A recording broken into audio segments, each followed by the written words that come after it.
Bien, buenas tardes con todos. Buenas tardes. Les saluda el profesor Fidel Aro, con quien vamos a desarrollar pues este repaso del tema del curso de aritmética. Ya esperamos pues que sea de provecho para todos. Y bueno, siempre el saludo correspondiente, ¿no? A todos ustedes. Eh, a la distancia pues un saludo de parte de quienes hablan, de acá de Lima. Esperando pues que todos se encuentren bien de salud por casa. Estamos todos todavía inmersos en esta situación. Así que lo mejor es cuidarnos, ¿no? Bueno, bien, entonces comenzamos. Voy a compartir los problemas para desarrollarlos. Cualquier inconveniente, cualquier duda, por favor me hace llegar por el chat. O en todo caso, si es que está el audio disponible, lo pueden hacer por el audio, no hay ningún problema. Bien, entonces empezamos. A ver, vamos a ver. Ya, tenemos aquí el problema 1. A ver, un momentito, por favor, disculpe un momentito. ¿Ya?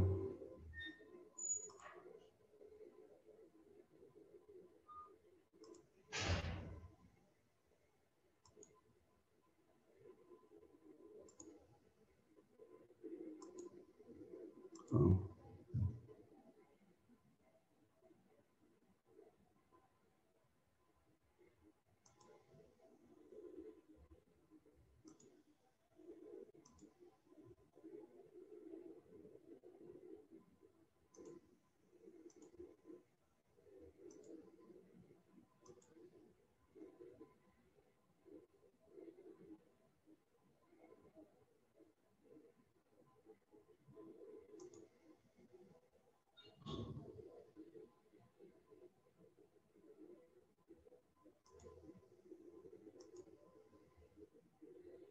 Ya, buenas tardes. Bueno, yo quería todo se escucha bien, ¿no? Sí, ¿está claro el audio? Sí, Sí, profesor. ya, entiendo que sí, no tengo dificultad entonces. Ya, sí, muy bien, gracias. Comenzamos con eso entonces.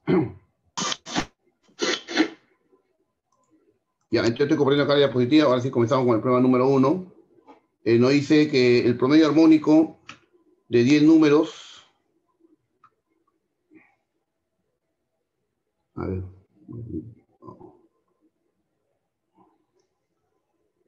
A ver, no puedo ver esto de acá.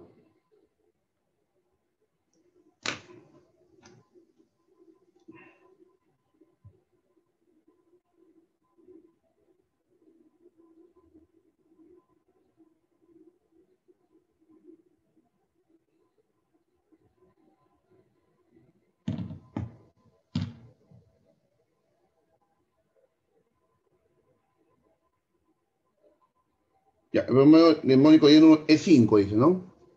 El promedio armónico de otros 20 números de 10 y el promedio armónico de otros 30 números de 6. Ahí el promedio armónico de los 60 números.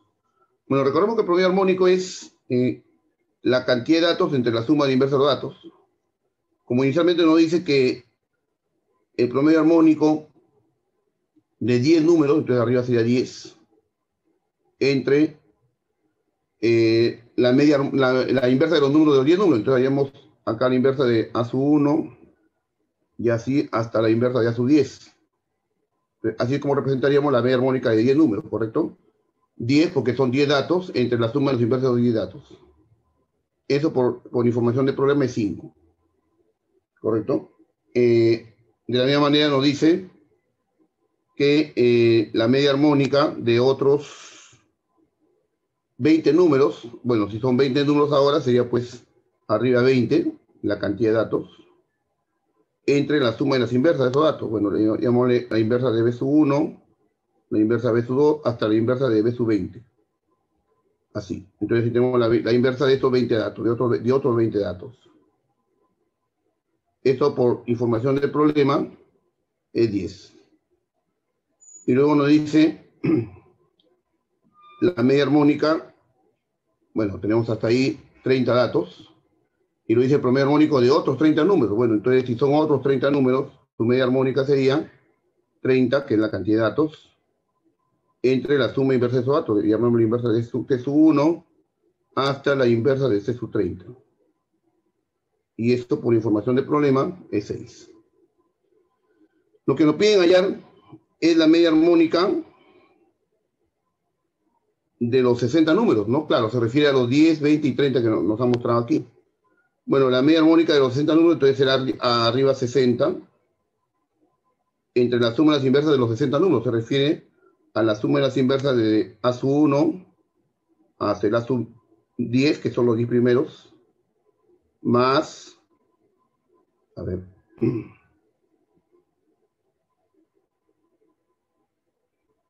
¿qué pasó? ¿Qué pasó? Ahí ya. Ya, la inversa de A sub 10, y esto más, ahora la inversa, bueno, se refiere a los 60, como dijimos, entonces son los 10 primeros. Luego acá le agregamos la suma de los otros 10, B sub 1, de los otros 20, perdón, ¿no? Hasta el B sub 20. Y más la suma de los 30 últimos, de la inversa de C sub 1 hasta la inversa de C sub 30. Entonces, abajo tenemos la suma de las inversas de los 60 números. Ahora, pero justamente queremos hallar todo eso, ¿no? Bueno, del primer dato de aquí, todo esto, a ver, todo esto de acá, que es la suma de las inversas, lo ponemos como una sola cantidad, esto pasará a multiplicar al otro lado y este 5 pasa a dividir. Entonces no va a quedar así, ¿no? Bueno, lo voy a dejar sin simplificar solamente para que se note. 10 sobre 5 va a ser igual a la suma de inversa de A sub 1 hasta sub 20. ¿Ya? Y justamente, si ustedes observan, esto lo hemos hecho porque toda esta suma de aquí es justamente lo que necesitamos acá. De la misma manera, entonces, trabajamos en el otro caso, ¿no? En el otro caso, de acá también podemos deducir, de igual manera, vamos a despejar, ¿no? Esta suma de inversas pasará a multiplicar allá y este 10 pasará a dividir. Entonces tendremos aquí 20 entre 10 que pasa a dividir y todo este bloque de inversas, de suma de inversas, de la inversa de B sub 1 hasta la inversa de B sub 20, toda esta suma, como otra vez, esto de aquí, es justamente lo que requerimos acá también. Y bueno, finalmente ya creo que ya nos dimos cuenta entonces. En este caso, tendríamos 30, ¿no? Acá tenemos 30, entre, bueno, otra vez, ¿no? 10, fueron 6. Ya, lo que estamos haciendo es lo mismo que hemos hecho en antes. Esto de aquí, todo este bloque de suma de inversa pasará a multiplicar y a la vez que esto pasa a dividir. Entonces lo queda así. Esto igual a la inversa de C1, así hasta la suma de inversas, hasta la inversa de C30. Y otra vez, pues toda esta suma de inversas es la que requerimos en esta parte de acá. Entonces reemplazamos. Entonces lo que tenemos aquí sería 60 sobre esto de aquí, que lo de arriba sea 10 entre 5. ¿No? Lo voy a dejar indicado solamente para que se note de dónde viene. Y esta suma de acá es 20 entre 10. Y esta suma de inversas es 30 entre 6. Por lo tanto, lo que tenemos acá es 60 sobre 2, ¿no? Que es 10 entre 5, más 20 entre 10 que es 2, y 30 entre 6 que es 5. Entonces tenemos 60 sobre 9. Sacando tercia, 20 tercios, ¿no? Y esa es la respuesta.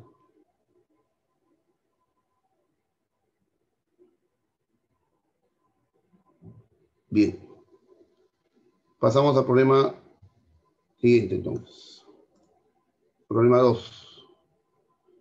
En una proporción geométrica continua, la razón de la proporción es igual a la media proporcional. Y la suma de los 4 términos de la proporción es 169.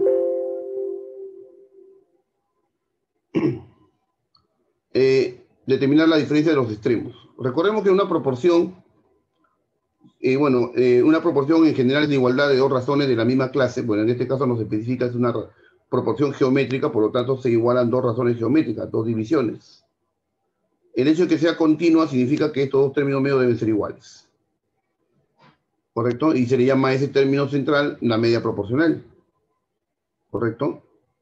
Entonces tiene esta forma, ¿no? A es a B como B es a C. ¿Ya? Los extremos son A y C. ¿Estamos? Bueno, nos habla de una proporción, dice, y dice que la razón de la proporción, o sea, se refiere, por ejemplo, ¿no? Supongamos que sea así nada más, 20 es a 10, como 10 es a 5, en este caso, las dos proporciones son iguales, tienen el valor 2, entonces el valor de la razón es 2. A eso se refiere cuando dice la razón de la proporción, o sea, se refiere a este 2, al valor constante que tiene cada razón. ¿Correcto? Como es igualdad de dos razones equivalentes, entonces ese valor constante se llama el valor de la razón o razón de la proporción. Ya dice que eso, bueno, generalmente lo denotamos con K, ¿correcto? A la constante de proporcionalidad, así también se le conoce. Es igual a la media proporcional, pero la media proporcional justamente es este número acá, ¿no? Que se repite. Bueno, si K entre este número me va a salir K, entonces este número tiene que ser 1. Y si este número entre K me va a dar K, o sea que este número es K al cuadrado. Este pasa a multiplicar, o sea acá sería K al cuadrado. Y esa sería nuestra proporción, donde ocurre que la media proporcional es igual al valor de la razón. ¿Correcto? Bueno, nos dice que la suma de los 4 términos, entonces por dato de problema, el primer término, el segundo y el tercero son iguales. Entonces le ponemos 2K. Más 2K más el cuarto término que es 1, esto es 169. Pero identificamos que esto es el desarrollo de un binomio al cuadrado, ¿no? Esto es K más 1 al cuadrado. Esto es el desarrollo de K más 1 al cuadrado. Y como esto es 169, bueno, encontramos que K vale 12. ¿Correcto? Claro, 169 es 13 al cuadrado. Bueno, K vale 12. Lo que nos pide es la diferencia de los extremos. Bueno, la proporción podemos armarla, ¿no? Como K vale 12, sería 144 es a 12, como 12 es a 1, y la constante de proporcionalidad o valor de la razón es 12. Por lo tanto, lo que nos piden hallar es la diferencia de extremos, o sea, 144 menos 1. Entonces la respuesta es 143. Muy bien. Es la respuesta entonces.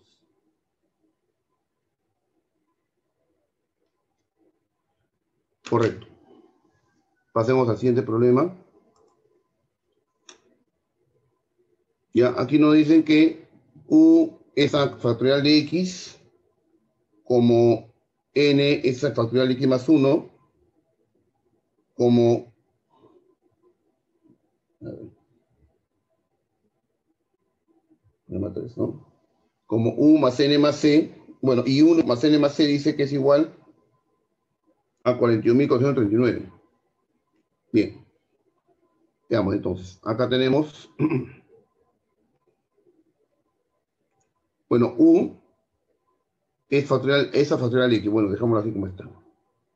Como N, esa factorial X más 1, pero el factorial X más 1 lo puedo poner como X más 1 por el factorial de X.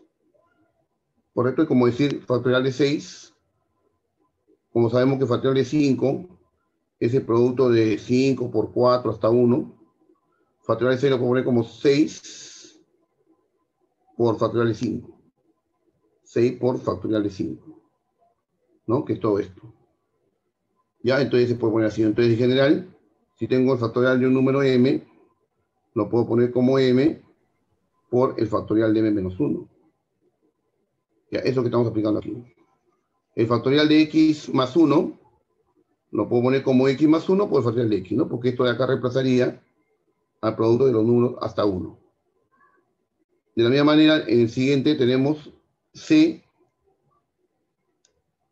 Acá tenemos c sobre x más 2 factorial, pero x más 2 factorial lo puedo poner como x más 2 por x más 1 por x factorial, ¿no? ¿Se entiende, no? Y como si este factorial lo puedo escribir como 6 por 5 factorial, perdón, como 7 por 6 factorial, pero a la vez esto sería 7 por 6 por 5 factorial, aplicando reiterativamente la misma propiedad.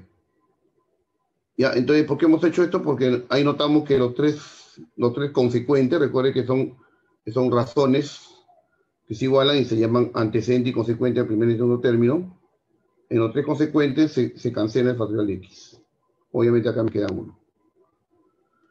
Entonces, simplificado esto nos queda así, ¿no? Que u es a 1, como n es a x más 1, como c es al producto de x más 2 por x más 1. Pero eso sería x al cuadrado más 3x más 2. ¿Ya? X más 1 por x más 2. Y esto debe ser igual, bueno, no, la constante de proporcionalidad, ¿no? Ahora, la constante de proporcionalidad, que generalmente lo metamos con K, se puede hallar pues de diversa forma, ¿no? En este caso, aprovechando el dato que tenemos la suma de U más N más C, podemos decir que la constante sería la suma de antecedentes, U más N más C, la suma de antecedentes entre la suma de consecuentes. En la suma de consecuentes tenemos x al cuadrado más 4x más 4. ¿Sí? X al cuadrado más 4x más 4. ¿No? Se están sumando los términos comunes, los términos semejantes, todo. Bueno, entonces esa sería la constante de proporcionalidad. Bueno, justamente lo aplicamos así porque este dato lo conocemos. U más N más C es 42.439. ¿Ya? Y la suma de consecuentes, bueno, acá vemos que la suma de consecuentes se expresa como x más 2 al cuadrado. Ya, bueno, nos dice además, sabiendo que los antecedentes son enteros, hallar la suma de cifras de 1 más 2, dice. Bueno.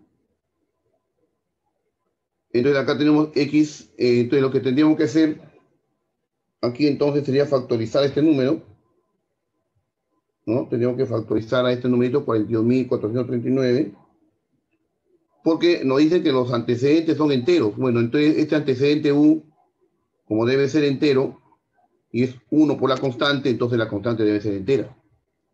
Se concluye que esto debe ser entero. Entonces aquí dado que los antecedentes, lo dice el problema, son enteros y acá un U es un antecedente, ese U que es igual a K, entonces K debe ser entero. K debe ser entero. Entonces, para que esto sea entero, entonces esta división debe ser exacta, ¿no? La división de 42.439 debe ser exacta, debe dividir exactamente. Entonces, debe contener algún factor al cuadrado. Bueno, nos factorizamos este numerito y ocurre pues que este número 42.439 es 31 por 37 al cuadrado. Es 31 por 37 al cuadrado. Y como está dividido entre x más 2 al cuadrado, entonces, para que esto salga entero, necesariamente x más 2 tiene que ser 37. O sea, de acá se deduce que equivale a 35.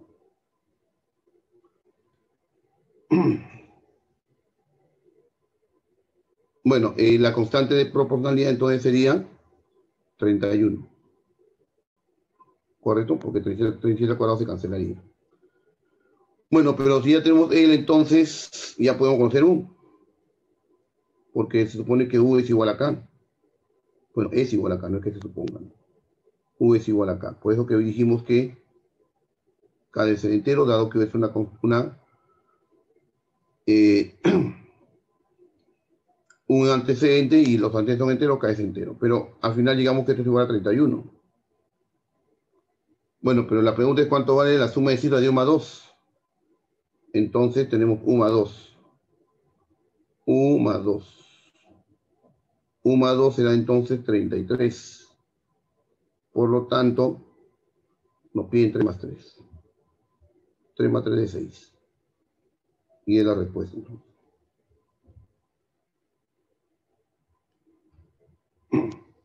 La respuesta es 6, correcto. Ya está. Siguiente problema, entonces. Se lanza simultáneamente un par de dados. Hallar la probabilidad de que la suma de puntos que se obtenga sea menor que 4. Bueno, se entiende que son dos dados normales, ¿no? Donde ocurre que, bueno, ¿no? Cada dado tiene 6 caras en número de 1 al 6. Entonces, el lanzamiento de un dado, o de cada dado, mejor dicho, tiene 6 maneras de ocurrir. Bueno, ahí está. Entonces, este dado puede ocurrir de 6 maneras y este dado ocurre de 6 maneras. Como se lanzan simultáneamente, ocurre de 6 por 6, 36 maneras. Cada una de estas maneras que se lance el dado podemos representarlo como un par ordenado, ¿no? O sea, por ejemplo, si el primer dado sale 1, el otro sale 1, si el otro sale 1, el otro sale 2, y así cuando el primer dado sale 1 y el otro sale 6, o tal vez cuando comienza el primer dado, ¿no? El primer componente es lo que ocurre del primer dado, y el segundo componente lo que puede salir del segundo dado. Entonces, está asociado cada resultado a un par ordenado.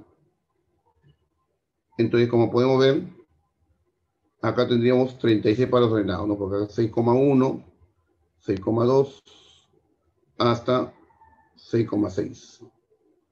Entonces, estos son los posibles resultados, bueno, por si acaso nomás, para justificar esos 36 que acá dice, ¿no? Cada uno de los 6 valores de uno se asocian con cada valor, cada uno de los 6 valores del otro, entonces serían 36 maneras de resultar. Entonces, esos son lo que llamamos nosotros en probabilidad de los casos totales. Entonces, estos son los casos totales. Recuerde que casos totales se refiere al número total de maneras en que se puede dar el experimento aleatorio sin ninguna restricción, ¿no? Ahora, los casos favorables, para hallar la probabilidad, se refiere al número de maneras en que puede ocurrir el evento cuya probabilidad queremos calcular. O sea, con las restricciones que acá se mencionan del evento que se quiere calcular su probabilidad. En este caso, nos piden la probabilidad de que la suma de esos puntos sea menor que 4. Entonces, por acá podemos dar, no son muchos los casos favorables por extensión. Los casos favorables por extensión. Acá tenemos ya los casos totales. Bueno, podemos obviamente representar con pares ordenados los casos favorables. Entonces, vamos en forma ordenada, comenzando con lo menor posible, que sea el primer componente 1. Pero como la suma debe ser 4, puede ser 1,3, puede ser 2,2, o puede ser 3,1. ¿Ya? Este resultado y este resultado son diferentes porque son dados distintos. Aunque el problema no lo diga, es lo que se considera, ¿no? Cuando son objetos, digamos, sacados de la realidad o de alguna manera perceptibles por otros sentidos, de por sí ya son objetos diferentes, ¿no? Salvo que el problema dijera porque son datos idénticos de mismo color, tamaño, peso, textura, etc. Pero mientras tanto se entiende que son diferentes, se sobreentiende que son diferentes, ¿no? Entonces tenemos tres casos favorables, ¿no? Que la suma de los puntos obtenidos sea, menor que 4, dice, ¿no? Disculpe. Menor que 4, entonces no, menor que 4, entonces significa que la suma puede ser mínimo 2. Como la suma debe ser menor que 4, entonces pueden sumar 2. Si suman 2, puede ser solamente 1,1. Si suman 2, por acá. Porque el ojo acá dice menor que 4. Entonces, la mínima suma de 2. Si suman 2, entonces sería 1,1. Un caso nada más. Ahora, como dice menor que 4, puede ser que la suma también sea 3. Si la suma es 3, puede ser 1,2 o 2,1. No hay más. No hay más. Suma 4 no, porque dice menor que 4. Si dijera menor o igual que 4, sí, tomaríamos también a 4. Entonces nos damos cuenta que son solamente 3 casos. 3 casos favorables. ¿Ya? Y no olvide que son 36 casos totales. Por lo tanto, la probabilidad del evento pedido, la probabilidad, aplicando la definición clásica de probabilidad, número de casos favorables 3, número de casos totales 36. Entonces sería un doceavo. Y esa es la respuesta.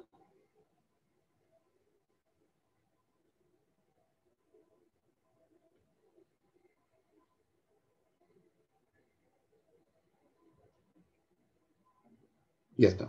Vamos al siguiente problema. Da la siguiente distribución de empresas según el número de empleados por empresa. Sí, no, a ver, perdón.